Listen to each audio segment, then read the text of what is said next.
But it's an illustration to show that the more you exercise, the stronger that heart gets.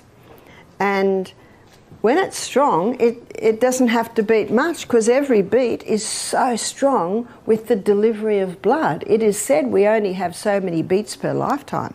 So you can see the fitter the person, the longer the life.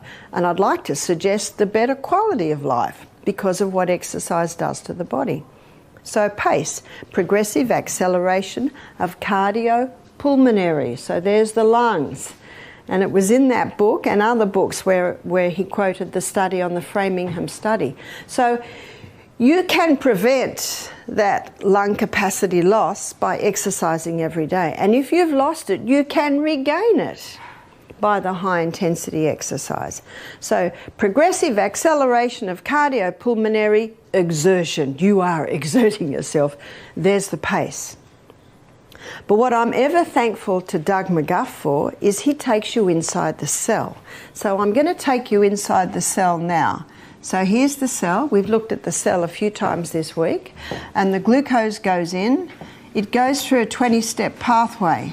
And the 20-step pathway gives us 2 units of energy. The end result of the 20-step pathway is a chemical form of glucose called pyruvate. The chemical form of glucose called pyruvate is fed into the powerhouse, called the powerhouse because this 8-step pathway delivers to us an impressive 36 units of energy.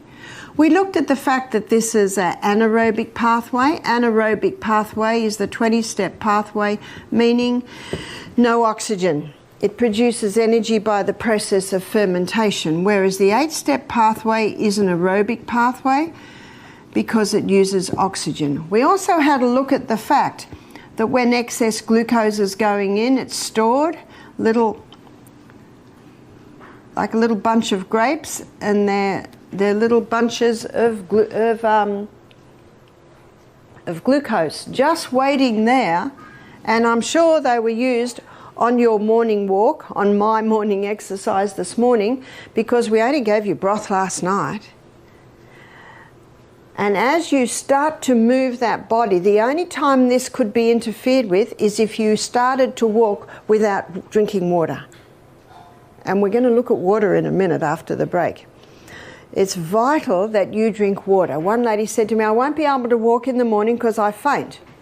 And I said, well, do you have water? She said, no, I don't like water.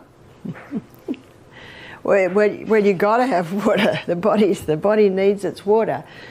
But when you drink that water in the morning and then go on your walk and your body is starting to work, it needs more fuel, those little molecules of glucose are plucked and through the pathway, plucked and through the pathway. It's a wonderful process. We also looked at the fact that on a very high carbohydrate diet, the excess glucose, when the glycogen stores are full, is stored as fat.